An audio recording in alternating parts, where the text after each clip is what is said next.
Hey guys, what's up? It's your girl Kira here. I'm setting up at the same time that I'm talking to you because I actually have to go. Ah!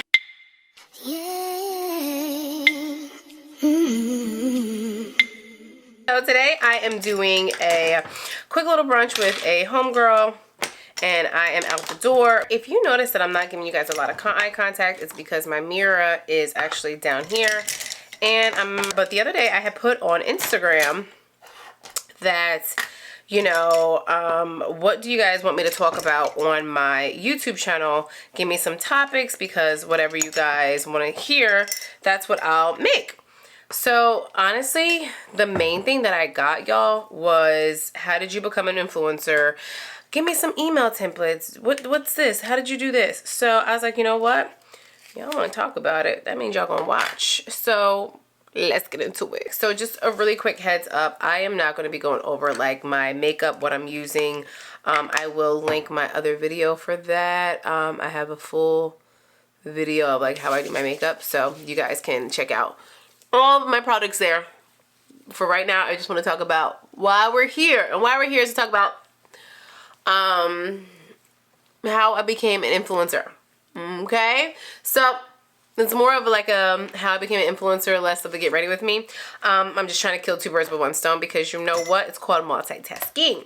Okay, so first things first, guys. I'll be very honest. The main question that I get asked is like, how did you start? How did you start? And I think what scares me about how I started is because like what works for me may not work for everybody else. So I just want to give you guys a heads up that I am not a professional. I don't have 1 million followers on Instagram yet. Hold on. I do not make $1 million a year from being an influencer. I take my craft very seriously, and I make sure that everything that I do is executed to the 1000th level. So if you like taking pictures, that's not enough. That's not enough to become an influencer. I'll let you know that right now. And also, disclaimer, I'll be cursing. It's a lot going on. I'm going to be raw. Do not pay for any course, because I'm the course. And let me give you guys like the raw end of it. Why I decided to become an influencer. So why did I try or start to become an influencer is, number one, I had a clothing business. If you don't know, I had a clothing business named after my daughter. It was called Ava Giselle Collection. I loved it. It was a vibe. What I was noticing was I was paying influencers who had quote unquote followers, but those followers weren't actually converting to sales for me. So, you know, I was like, yo, what is going on? And then on top of that, I had a clothing line for MILFs, because I felt like I was one. My husband would tell me that all the time. And then I also, you know, I had like a little mom pouch. So the kind of clothes that I was making and the kind of clothes that I was wholesaling were for my body type. People that look like me. A little curvy, with a little bit of, you know, mommy poochy pooch down there. But, you know, it's all good. However, the influences that I had just weren't converting. And like I said, I had a bunch of influencers. I had a few, though, that really helped me sell out. They know who they are because I've told them 1,000,000 times. But I just felt like when I posted this stuff and I was in it, it is what made the items actually sell. I've tried to have models, I tried to have whatever, but it was me. I was the secret sauce. So I was like, you know what? How can I do what I'm doing, but for a bigger scale, not just myself, but for other companies? So I told myself, I'm going to start fresh. I'm going to make me a whole new account. So my new account was Kira Abood. I told myself, I'm going to take my knowledge of what I learned from influencing and working with creators and apply that to my craft. What do I see? What am I looking for influencers for AGC, and how can I do that for myself? I started with posting pictures. That's it. I got a quality camera. I remember my first camera was my Canon EOS, and I got it and I loved it. That was my baby. I felt like that gave me that first step of, okay, this is what a DSLR does. Okay, I need to make sure I am producing quality content all the time. Then I realized like my clothing business for me wasn't it. The pandemic had stopped and people were returning back to work, and I felt like my sales took a dip.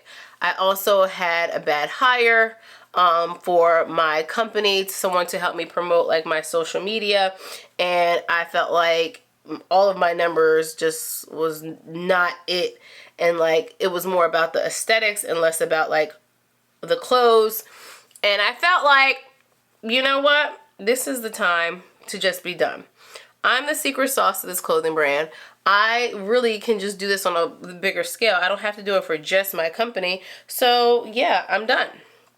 I ended up keeping that account.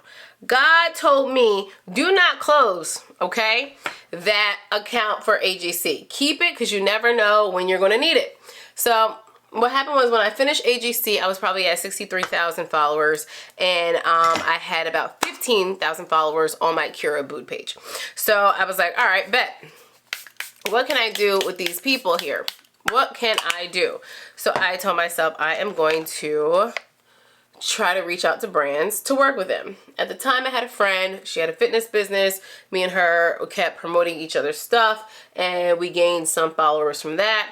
Then I ended up working with just different companies. I mean, my first company was a company, I don't want to say the name, but because the girl that I connected with, she doesn't work at that company anymore, and put a bad taste in her mouth, and I was like, oh, I didn't even know that. So anyway, so the first brand deal that I probably got paid for, no, the second brand deal that I got paid for was this company that gave me a Balmain bodysuit. I thought I was that girl wearing that little Balmain bodysuit, okay? I was that girl. So what had happened was I ended up starting promoting. I'm like, oh my God, I can get, you know, name brand stuff. I can get paid to promote this. I could do like a bunch. So why am I sitting here focused on, you know, AGC? Rewind, fast forward, I told myself this is going to be what I focus on. So I, you know, took my time out to reach out to different brands and to, you know, see what I can get for free just so I can get practice. Because what was happening was I was trying to pay for the clothing myself, and that was dumb. Why am I paying for something when I can legitimately, you know, get these people to give it to me for free? Okay, think about that. So I ended up going to Miss Lola. I ended up doing whatever, a couple different companies, and they, you know, ended up agreeing with working with me for free for the first time. Now, obviously, I do paid deals only, but that was that. And I literally used those free clothing as practice just to say that I was in it. And then also, too, if the picture was really good and the quality was up to par, those companies would repost it, and then I would get more followers. Because clearly, Miss Lola has more than 1 million followers on Instagram. You know, so I just felt like, you know, that was the vibe for me. So that is how I started. Easy breezy, beautiful cover girl. I will say that now people are knowing their worth and knowing like, oh crap, I'm not going to do nothing for free, even when they have a smaller following, and they can get away with like saying, hey, well, you know, for the likeness of me, I want to charge. Me, I wasn't confident, and I just did a bunch, not a bunch, I'm lying. I did like about 10 to 15 brand deals for free. And that might not mean a lot, but that helped me grow from 15,000 to about 20,000 because people were reusing my photos and I was able to get followers. So a lot of people are wondering also too, like, when is it time to quit your job? I had quit my job before I started influencing because I had quit my job to do my clothing line full time, and my husband said he was going to support me. So, hey, you know what? I quit. So I cannot really gauge, but if I could go back and if I was working a 9 to 5, I think when I would quit my job is when I saved up enough money to live off of that money for at least 6 months, but still having influencer money coming in. Don't know if that makes sense. Don't know if that resonates, but that's what I would have done if things were a little bit differently. I wrote down the questions here. Oh, also too, how did I grow? So I kind of dabbled into that a little bit. How did I grow was more so like, you know, getting shared. But I think what really put me on the map is just showing my outfits and then like putting like motivational quotes on it. I remember there was a time I did that in like 6 reels in a row, and they all did like triple platinum for my page. And it was really like a bomb vibe because it was like, oh shit, she's motivational. She's on a fly ass fit. Bomb.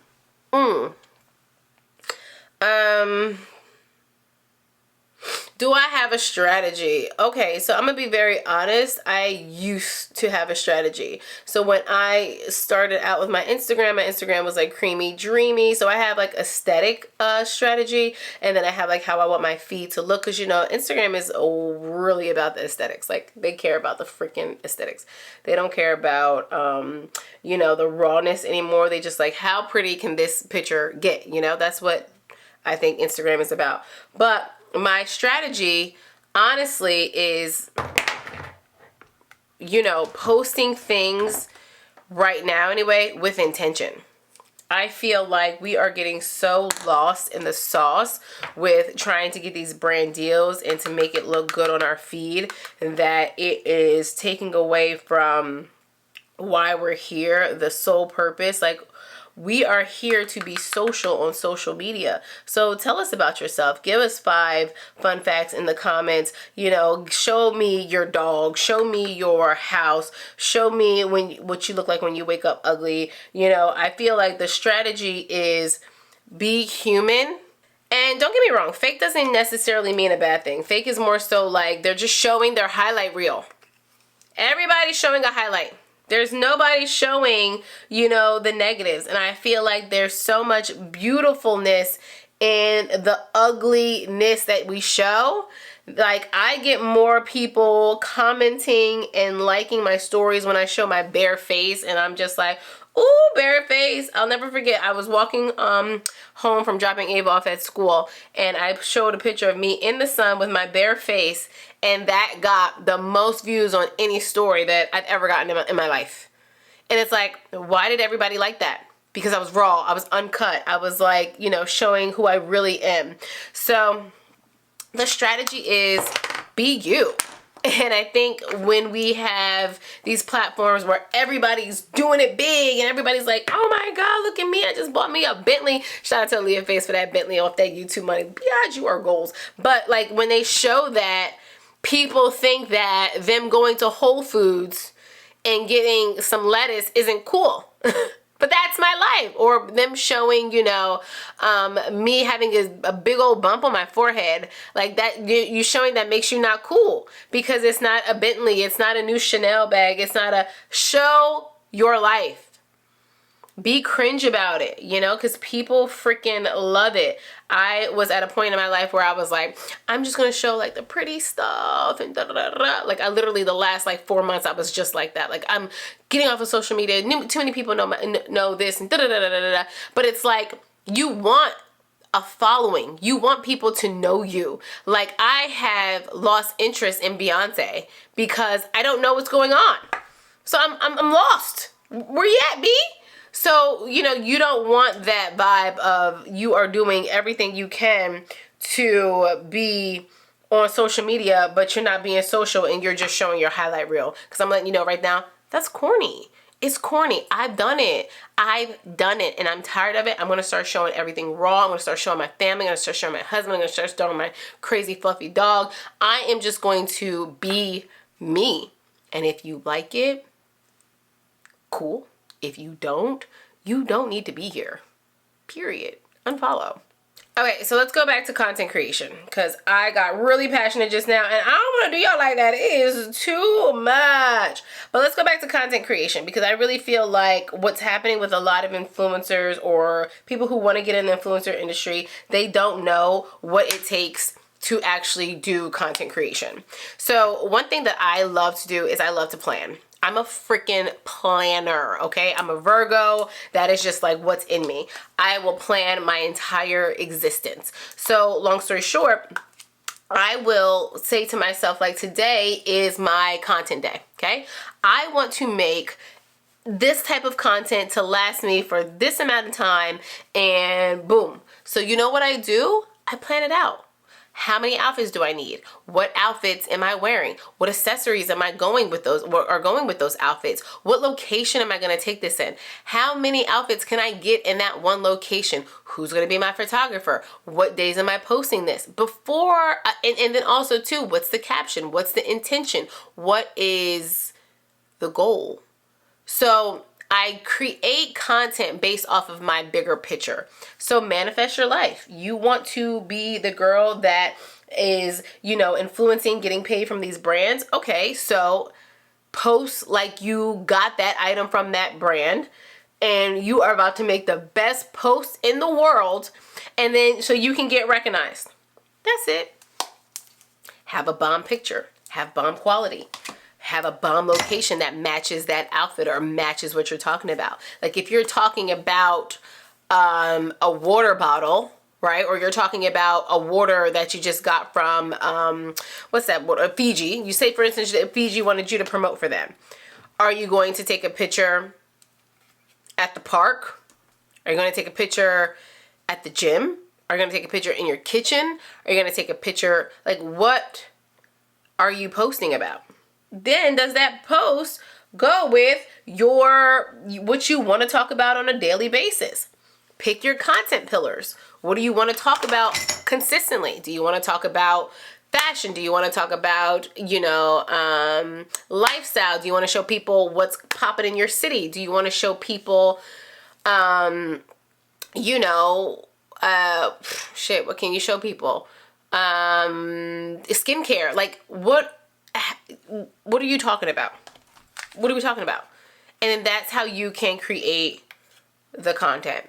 Also with content creation, if you do not have a professional camera, can't have the funds to get a professional camera, that is totally fine. Please use what you have and start with what you got. I don't want you to ever feel like you need to have something expensive in order to make something work, because that's not true. That's not true at all.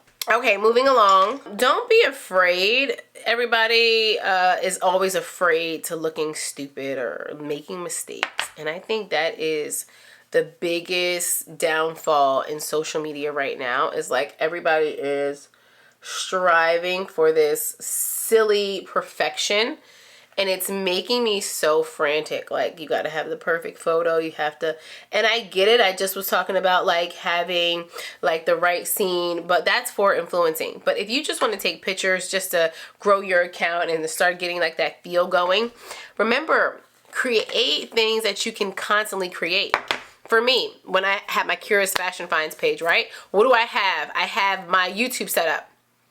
I don't even have to leave my house in order for me to get the content. So that means I can constantly create in my house because I don't have to go outside. I don't have to deal with the hot heat. Nothing. You want to make sure that what you're doing is working. So how do you measure that success? Let me put on my lip liner. I'll be right back. So how do you know what you're doing is working? So that is one of the questions that nobody asks. Nobody asked, how do you know what you're doing is working? And honestly, that should be the first question that y'all care about. Because you're doing this for what? How do I measure if it's working? Sorry, I had to go get something really quick. Okay, so first thing I have to do is say to myself, like, are people engaging with my posts? Are people liking what I talk about? Are people asking me questions about the things that I'm posting about and really thoroughly interested? So I always know that the post is doing corny or not so good when people don't DM me, what's the link? What's the link? What's the link? What's the link? I had a few posts like that. I had a few posts bomb, and that's okay. But then what I did is I learned from that and was like, all right, bet. So I know not to show these types of posts ever again. And I know that these are the things that people want to talk about. Everybody says niche down, niche down, niche down. Well, you can only niche down if you talk about items or talk about different topics and see what people gravitate towards the most. So the reason why I niche down so much to fashion is because number one, I was already doing it. And number two, that's the only thing that people care about. Where'd you get that from? Where's that outfit from? What's this? What's that? So I'm going to keep doing what y'all want to see. I'm not gonna break something that ain't fix something that ain't broken. And I think the last thing I want to talk about that everybody asks me about is like, what's a brand email template? And I think I'm gonna do a part 2 because I don't know if a brand email template is something that we should be worried about if our content and our strategy isn't there. You know what I mean? Like, we should worry about the back end first. And I feel like a lot of the people that I talk to, they are so worried about like the end result. Oh, I want a brand deal. Oh, I want a brand deal. But baby girl, what did you do? You know, you want to get paid, you want to get paid, you want to get paid. But what are we doing to show these brands like that, oh, you know what? I can get paid. You know, you're deserving of my, you know, marketing budget because you have this. What are you doing to show them that? So for me, focus on your analytics. You know, like when I reach out to a brand, I show them how many reshares I got. I show them how many saves I got, how many comments I got. So like if you're in my close friends on my Curious Fashion Finds, you would know like I ask people to, you know, help me comment if you're feeling it. But only if you're feeling it. Like, I want to make sure that the comments are genuine. You know, it's coming from like, okay, people really mess with this. People really mess with the vibes, and you know, it's legit like engagement. So I really just feel like what's happening in this society is we want this impulse. We want this instant gratification, and it's like, the reason why I look successful is because I've had shitty days. I don't even know how to say that any nicer. The reason why I look like I've cool on the Grwm or cool on wherever platform is because I have been through the mud. I wasn't trying to skip from step 1 to step 100. No, baby. I was literally at step 1, then step 2, then I had to go back 6 steps because of this, and then I had to build this and da-da-da-da-da. You gotta start. You gotta take baby steps before you can walk, and you gotta walk before you run. So we are gonna do a part 2 where I look real chunkalicious today. We are gonna do a part 2 where I sit here and talk about all of the ins and outs of influencing once we made it, because I feel like that's what another thing that you guys want to kind of like hear. So let me go, and this is just part 1, y'all. This is just part 1. This is my fit. I'm doing real chill today because literally we just like hanging out. Like, it's not like a big vibe, you know. It's not like one of those places where I have to be like super dressed up, and I'm always dressed up. So for me to dress down, this is like amazing. But anyway, that was it. I hope you liked my TED Talk. It was very like honest, real. I don't know how else to like explain the same information, but what I will say is that start with the information that I gave you first, and then probably like in a couple weeks or so, I'm gonna give you a part 2 because it's only right. I definitely want to talk about like taxes, LLC, S corp, financial advisors, lawyers, CPAs, you know, people that can elevate your business. You know, I also want to dive into the Amazon Influencer Program. I get a lot of questions about that. Speaking of that, I actually have a video on how I started my Amazon storefront. That's actually one of my most popular videos out right now. So head on over to that. I'll put that at the end screen. And yeah, you know, I want to dig into more of the ins and outs. So more to come, more knowledge to come. But if you're watching this and you're all the way here and you're not subscribed yet, are you crazy? Make sure you're subscribed. because it's only up from here. Love you guys. Gotta go.